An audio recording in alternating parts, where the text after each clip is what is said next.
Bismillahirrahmanirrahim. Assalamualaikum warahmatullahi wabarakatuh. Waalaikumsalam warahmatullahi wabarakatuh. Yang saya hormati Bapak Azwar MSI selaku dosen pembimbing pada mata kuliah Bahasa Indonesia kelas 1A dan yang saya banggakan teman-teman seperjuangan. Puja-puji syukur marilah kita panjatkan kehadirat Allah Subhanahu wa taala dan salawat salam marilah kita curahkan kepada baginda alam yaitu Nabi Muhammad Shallallahu alaihi wasallam. Adapun topik yang akan kita sampaikan pada diskusi kali ini yaitu perkembangan bahasa Indonesia. Saya Gina Fairuz Azhar selaku moderator yang insya Allah akan membimbing jalannya diskusi kali ini. Sebelumnya saya akan memperkenalkan anggota kelompok 1 yaitu dengan Zidan Al-Rizawardana, Dila Rizkiana, dan Saudari Eliatur Roshidah.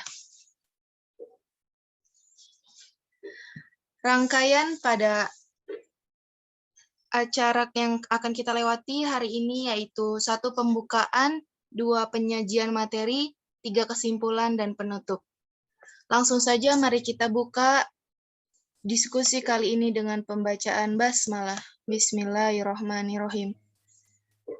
Langsung saja pembahasan yang pertama yang akan dijelaskan oleh Zidan Al-Riza kepadanya, saya persilahkan. Baik, terima kasih kepada moderator yang telah memberikan waktunya kepada saya. Baik, saya akan menjelaskan pengertian bahasa Indonesia. Seperti yang kita ketahui, bahasa Indonesia adalah bahasa nasional dan resmi di seluruh Indonesia. Ini merupakan bahasa komunikasi resmi yang diajarkan di sekolah-sekolah dan digunakan untuk disiarkan di media elektronik dan digital. Sebagai negara dengan tingkat multilingual, terutama trilingual teratas dunia, mayoritas orang Indonesia juga mampu bertutur dalam bahasa daerah atau bahasa suku mereka sendiri. Dan yang paling banyak adalah bahasa Jawa dan Sunda sebagai penutur yang paling banyak di dunia. Bahasa Indonesia diresmikan sebagai bahasa nasional setelah proklamasi kemerdekaan Indonesia. Ketetapannya dituangkan dalam UUD 45 pasal 26 yang menyatakan bahwa bahasa negara ialah bahasa Indonesia. Dilihat dari linguistiknya, bahasa Indonesia merupakan salah satu dari berbagai ragam bahasa Melayu. Dasar yang dipakai ialah bahasa Melayu Riau, yang disebut Kepulauan Riau sekarang, sejak abad ke-19. Dalam perkembangannya banyak sekali perubahan akibat penggunaan bahasa Indonesia jika nama bahasa Melayu tetap dipakai. Di sini dijajarkan banyak definisi bahasa menurut para ahli. Pertama, menurut Goris Keraf, bahasa adalah alat komunikasi antara anggota masyarakat berupa simbol bunyi yang dihasilkan oleh alat ucap manusia. Yang kedua, menurut Felicia, bahasa adalah alat yang digunakan untuk berkomunikasi sehari-hari, baik bahasa lisan ataupun bahasa tulis. Yang ketiga, menurut Sunario, bahasa di dalam struktur budaya ternyata memiliki kedudukan, fungsi, serta peran ganda. Bahasa sendiri adalah bahasa sebagai akar serta produk budaya yang sekaligus berfungsi sebagai sarana berpikir dan sarana pendukung pertumbuhan serta perkembangan ilmu pengetahuan dan teknologi. Yang keempat, menurut Owen, bahasa dapat didefinisikan sebagai kode yang diterima secara sosial ataupun sistem konvensional untuk menyampaikan konsep melalui penggunaan simbol-simbol yang dikehendaki serta kombinasi simbol-simbol yang telah diatur oleh ketentuan. Yang terakhir, menurut Trigan, ia memberikan 2 definisi bahasa. Yang pertama, bahasa adalah suatu sistem yang sistematis. Yang kedua, bahasa adalah seperangkat lambang-lambang, tanda suka ataupun simbol-simbol arbitrer. Selanjutnya, Saya serahkan kepada moderator. Iya, pembahasan yang kedua yang akan dijelaskan oleh Dila Rizkiana, kepadanya saya persilahkan. Baik, di sini saya akan melanjutkan materi dari Zidan. Yang kedua, bahasa Indonesia untuk mewujudkan tujuan pendidikan nasional. Manusia sebagai makhluk sosial membutuhkan sarana untuk berinteraksi dengan manusia lainnya di masyarakat. Untuk kepentingan interaksi sosial itu dibutuhkan suatu wahana komunikasi yang disebut bahasa. Sebagai sarana komunikasi, tentunya bahasa mempunyai fungsi berdasarkan kebutuhan seseorang, baik secara sadar atau tidak sadar. Bahasa Indonesia merupakan alat untuk mengekspresikan diri, alat komunikasi dan sarana untuk kontrol sosial. Lebih lanjut, peran bahasa Indonesia dapat dijabarkan sebagai berikut. Yang pertama, bahasa sebagai sarana komunikasi. Bahasa berfungsi sebagai alat komunikasi antara anggota masyarakat. Fungsi tersebut digunakan dalam berbagai lingkungan, tingkatan, dan kepentingan yang beraneka ragam. Misalnya komunikasi ilmiah, komunikasi bisnis, komunikasi kerja, dan komunikasi sosial, serta komunikasi budaya. Yang kedua, bahasa sebagai sarana integrasi dan adaptasi. Dengan bahasa, orang dapat menyatakan hidup bersama dalam suatu ikatan. Misalnya, integritas kerja dalam sebuah institusi, integritas karyawan dalam sebuah departemen, integritas keluarga, integritas kerja sama dalam bidang bisnis, integritas berbangsa dan bernegara. Yang ketiga, bahasa sebagai sarana kontrol sosial. Bahasa sebagai kontrol sosial berfungsi untuk mengendalikan komunikasi agar orang yang terlibat dalam komunikasi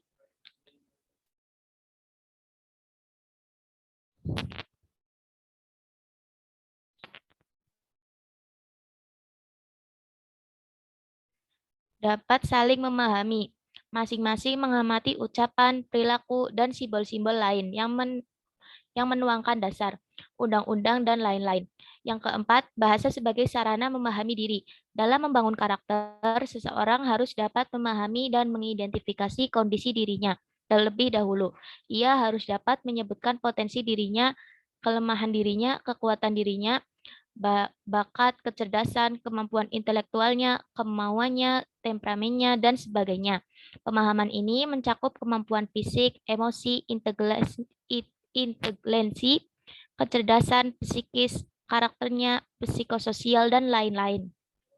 Dari pemahaman yang cermat atas dirinya, seseorang akan mampu membangun karakternya dan mengorbitkannya ke arah pengembangan potensi dan kemampuannya menciptakan suatu kreativitas baru. Yang kelima, bahasa sebagai sarana ekspresi diri atau fungsi personal. Bahasa sebagai ekspresi diri dapat dilakukan dari tingkat yang paling sederhana sampai yang paling kompleks atau tingkatan kesulitan yang sangat tinggi. Untuk selanjutnya saya serahkan ke moderator. Ya, materi yang ketiga yang akan dijelaskan oleh Liato Roshida, kepadanya saya persilahkan. Baik, terima kasih. Apakah kedengaran suara saya? Terdengar. Terima kasih. Saya akan menjelaskan tentang pendidikan bahasa Indonesia dan pengembangan karakter. Satu hal yang perlu diperhatikan agar tujuan bahasa Indonesia dapat membangun karakter kepribadian bangsa adalah jelasnya persepsi antara perbedaan pengajaran bahasa Indonesia dan pendidikan bahasa Indonesia. Secara sederhana dapat dikatakan bahwa pengajaran bahasa Indonesia adalah pengajaran mengenai teks berbahasa Indonesia yang meliputi mulai dari ejaan, kosakata, kalimat, hingga wacana. Sementara, pendidikan bahasa Indonesia adalah fokus terhadap siswa atau mahasiswa yang belajar bahasa Indonesia. Dalam kaitan ini, mungkin dapat dikatakan bahwa pengajaran bahasa Indonesia menjadi ramah guru bahasa Indonesia dan pendidikan bahasa Indonesia menjadi ramah semua profesi atau lintas bidang.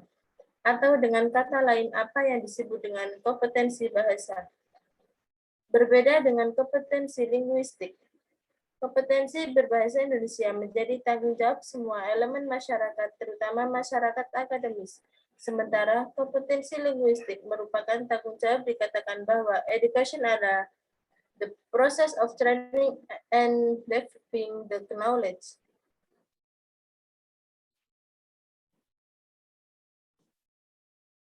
Skill, mind, character, especially by formal schooling.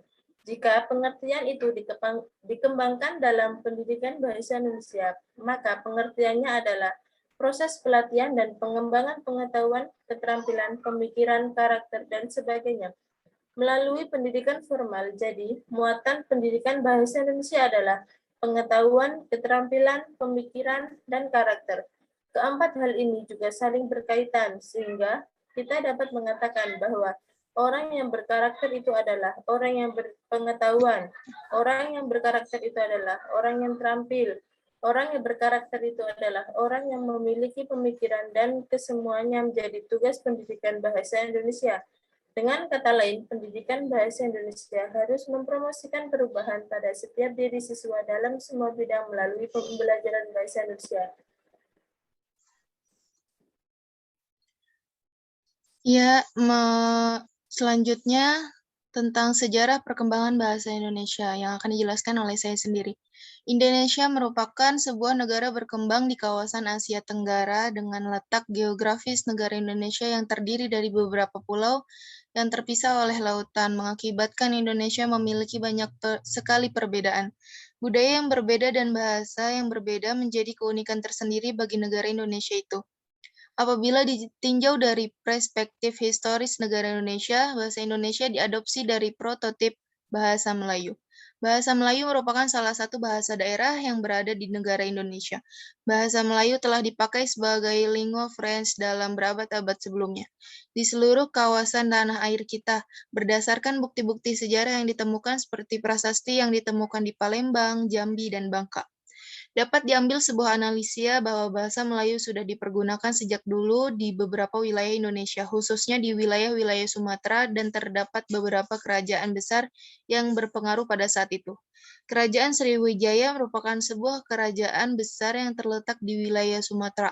Seiring dengan kejayaan Kerajaan Sriwijaya, bahasa Melayu mengalami perkembangan yang signifikan. Perubahan sosiokultural pada tata kehidupan masyarakat terus berlangsung searah dengan perkembangan zaman, termasuk perubahan kedudukan bahasa Melayu bagi bangsa Indonesia. Pada saat perjuangan kemerdekaan, bangsa Indonesia memerlukan alat pemersatu dalam berinteraksi antar suku bangsa yang ada di Indonesia.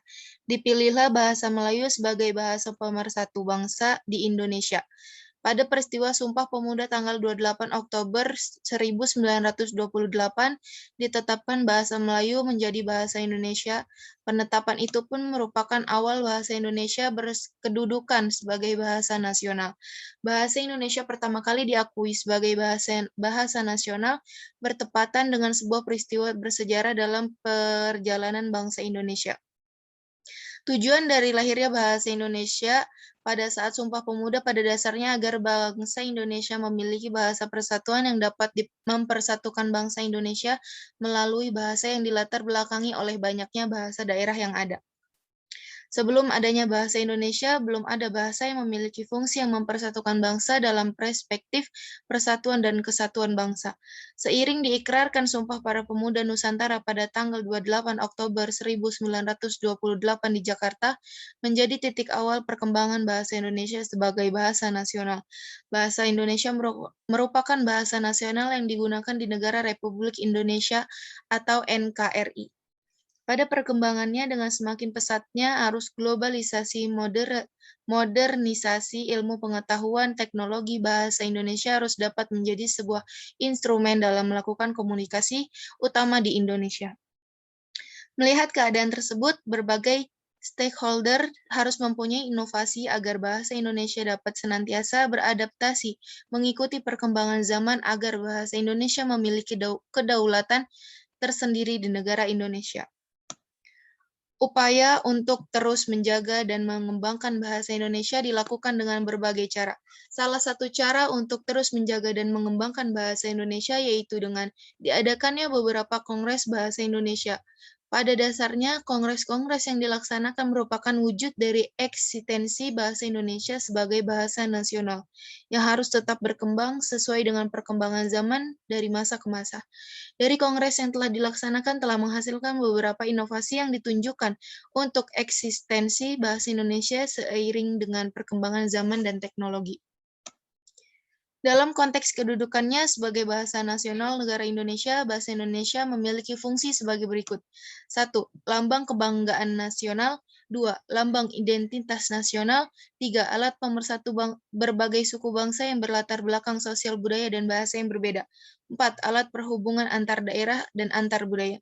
Sebagai sebuah simbol identitas nasional, bahasa Indonesia merupakan cerminan dari nilai-nilai sosial budaya bangsa yang mendasari rasa nasionalisme bangsa Indonesia. Melalui bahasa Indonesia, bangsa Indonesia berusaha untuk mengkristalisasikan semangat kebersamaannya dalam kehidupan berbangsa dan bernegara. Dilandasi hal tersebut, sudah sepatutnya bahasa Indonesia dilestarikan dengan seutuhnya. Begitu pula dengan kebanggaan individu untuk berbahasa Indonesia agar senantiasa memakai bahasa Indonesia sebagai bahasa sehari-hari, sehingga terwujud sikap positif bangsa Indonesia terhadap bahasanya sendiri. Untuk itu, kesadaran akan kaidah pemakaian bahasa Indonesia harus selalu ditingkatkan. Selanjutnya yaitu kesimpulan. Kesimpulan dari semuanya yaitu bahasa Indonesia adalah bahasa nasional dan resmi di seluruh Indonesia ini merupakan bahasa komunikasi resmi. Diajarkan di sekolah-sekolah dan digunakan untuk disiarkan di media elektronik dan digital. Bahasa Indonesia sebagai bentuk rasa persatuan kita dalam berbagai perbedaan yang ada. Sebagai warga negara yang baik, kita patut mempergunakan bahasa Indonesia dalam kehidupan sehari-hari dan bersosialisasi dengan orang lain dengan bahasa ini. Kita patut bersyukur dengan adanya Kongres Sumpah Pemuda pada tanggal 28 Oktober 1928 yang mengusulkan untuk menjadikan bahasa Indonesia menjadi bahasa persatuan. Kita dapat berkomunikasi dengan orang lain yang berbeda dengan kita. Kesadaran dalam menggunakan bahasa Indonesia dengan baik harus selalu ditingkatkan, yang merupakan cerminan dari nilai-nilai sosial budaya bangsa yang mendasari rasa nasionalisme bangsa Indonesia.